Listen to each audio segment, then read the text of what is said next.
খনিজ মাল এর পেটের ভিতরে রয়েছে, কয়লা রয়েছে, পাথর রয়েছে, মিশ্রণ রয়েছে, সোনা রয়েছে, চাঁদি রয়েছে, সেইগুলো আবরণ রয়েছে, আল কাতরা রয়েছে, ওগুলো মাটির উপরে এসে যাবে। আল্লাহ তাবারাক ওয়া তাআলা বলছেন ওয়া ফুতিহাতিস সামাউ ফাকানাত আবওয়াবা ওয়া সুয়িরাতিল জিবালু ফাকানাত সারাবা। আসমানটা টুকরো টুকরো হয়ে যাবে, যেমন ঝড়ে বালু উড়ে চলে যায়, পাহাড়গুলো ওই রকম উড়বে।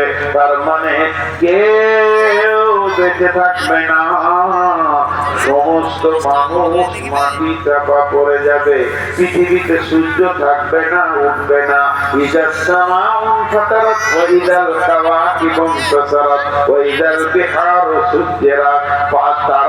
তারকাগুলো ছিটকে পড়ে যাবে, সূর্য ধ্বংস হয়ে যাবে, চাঁদ ধ্বংস হয়ে যাবে।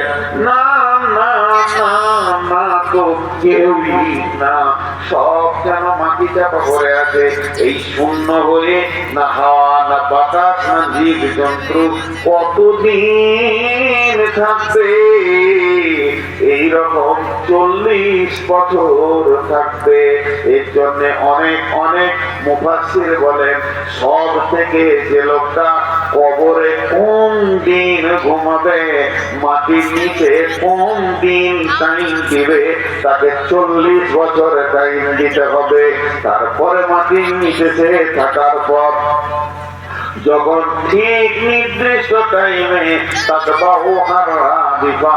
দ্বিতীয় সুর ঘুমবে, দ্বিতীয় সুর যখন ঘুমবে,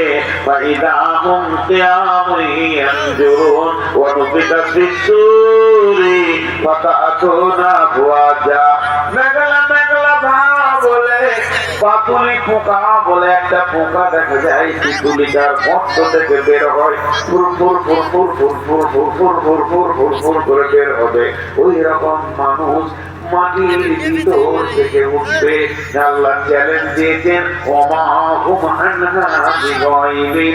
একজন মনে মনে করবে না আমি থেকে যাব, আমি যাব না, এ ক্ষমতা থাকবে না। ইন্নামা হিয়া জাজরাতু ওয়াহিদা ফাইদা হুম বিসাহিরা। সেদিন একটা বিকট আওয়াজ হবে, এই আওয়াজ আল্লাহ কাছে দিয়ে করবেন না নিজে করবেন, আল্লাহু আ'লাম।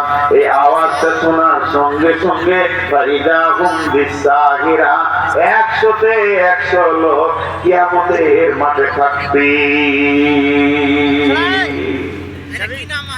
বাড়ি যাবে নাকি? কে বলতে পারবে না যে আমি কিয়ামতের মাঠে যাব? কেউ না, কেউ না, সব দাঁড়িয়ে থাকবে। নাবাইল আকিম বলা হয়েছে কিয়ামতকে। বড় খবর, এর থেকে বড় খবর আর হয় না।